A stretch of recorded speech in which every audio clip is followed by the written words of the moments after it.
Hi, I'm Jim Raymond, and I've been teaching legal writing and reasoning to judges literally all over the world for the past few decades. The title of my course is Writing for the Court, a title that is deliberately ambiguous because judges write for the court, but lawyers also write for the court, and the material I teach is appropriate to both groups. However, when I'm teaching an audience exclusively of lawyers, I sometimes change the title to Giving Judges What They Crave. And that's based on my observations, watching judges over many years in many jurisdictions, watching them struggle to produce their judgments and realizing how much more help counsel might have given to them in that very difficult task. So I'd like to give you a brief demonstration, just a few tips, and show you how I teach and what I teach. But first we have to begin with principle one.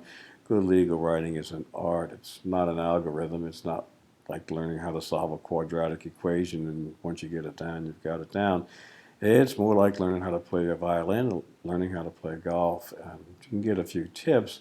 It's almost dangerous, really, when you have a video clip like this because it creates an illusion of learning, but you're not really going to learn writing from video clips any more than you can learn golf from video clips. You have to get out on the links and swing the club and have someone look at you and see things in your own performance that you cannot see for yourself. And that's the real difficulty in writing, because our writing always looks good to us, and that's because we know what we're trying to say.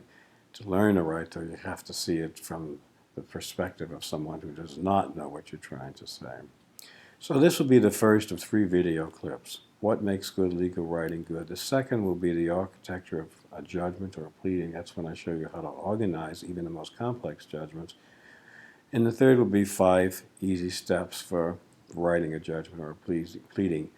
And I say easy with my tongue in cheek because I know it's never really easy, although the method I give you will go a long way to making your task easier than it might be at the present time. So we begin with the first, what makes good legal writing good, or perhaps better, what makes bad legal writing bad? What is it that people complain about? Well, one of the best complainers in the history of this business was a professor at Yale University Law School. His name was Fred Rodell, and he used to like to teach legal writing in small groups. His theory was that there's nothing in the law that's so complicated that you couldn't make it clear to any literate non-lawyer, and I think that's a very sound theory. Toward the end of his career, though, he made this comforting observation: there are 2 things wrong with almost all legal writing. And I call it a comforting observation because if there are 2 things wrong, then we have a manageable task. If there's a million things wrong, well, we're in trouble. So the first one is its style. That probably does not surprise you. And the second one is its content. Oh, well, I guess we do have a lot of work to do then. And I think Professor Rodell is absolutely right. So in my courses, I don't necessarily criticize the writing that people do in the course or that they bring with them. Actually, I teach them how to revise what they've brought with them. And in part, what I do is spend some time examining critically the traditions that lawyers and judges pass from one generation to the next as if they were sacred and immutable, even though they are manifestly ineffective. So let's look at a couple of examples from Professor Rodell's perspective of the problems of content as well as the problems of style. Here's an example from the International Criminal Tribunal for Rwanda, where I've conducted several programs over the years.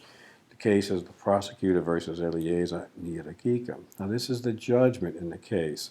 This was the published judgment. What do you think of it? International Criminal Tribunal for Rwanda. The judgment in the case of the prosecutor versus Eliezer Nyiragika is rendered by Trial Chamber 1, the chamber of the International Criminal Tribunal for Rwanda. The tribunal composed of judges, and then it names the judges. The tribunal was established by the United Nations Security Council Resolution 955 of 8 November 1994 after it had studied official United Nations reports which revealed that genocide and other widespread systematic and flagrant violations of international humanitarian law had been committed in Rwanda. The Security Council determined that this situation, and by this time, perhaps before this time, you're becoming impatient with this text. Your eyes are glazing over, and you're thinking, why do I need to know this? It's as if the court that you appear in would begin each judgment by saying, my court was established by an act of parliament or an act of legislature. So, no, we don't need the history of the court here. If we wanted the history of the tribunal, we would look it up on the web somewhere. But at the beginning of a judgment, what we really want to know, what you really want to know, is what is the case about? Who did what or allegedly did what to whom? And what questions do we have to answer at this stage of litigation? So in the third video clip of this series, I'll show you how to revise this beginning. And believe me, it's not going to be superficial, tinkering with stylistic elements or passive voice or long sentences. It's going to be a radical revision. It's going to start right from the outset, giving the readers what they crave, what they would like to know at the beginning of any judgment or any pleading.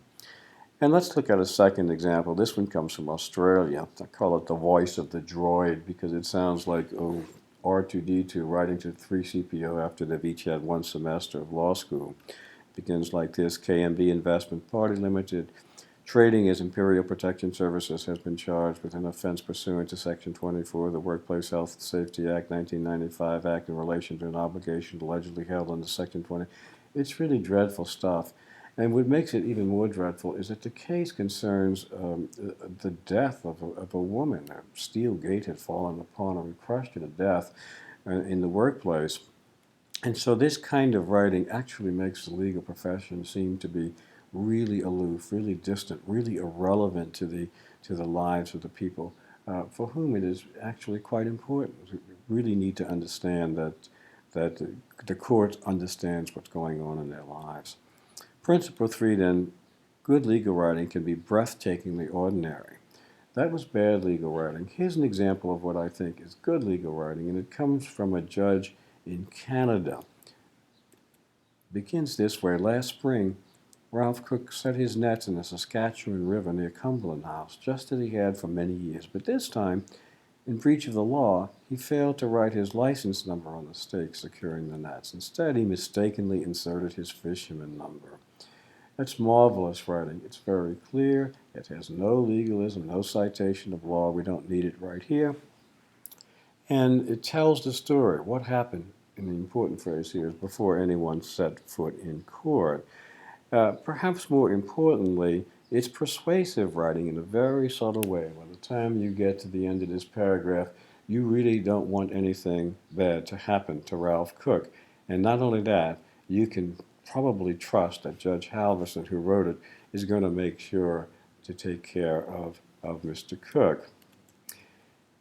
Principle 4, then, the cause of obscurity in much legal writing is not technical language or difficult concepts or faulty grammar. It is irrelevant content, poor structure, and a failure to tell readers what they need to know when they would like to know it, in language that any literate person could understand.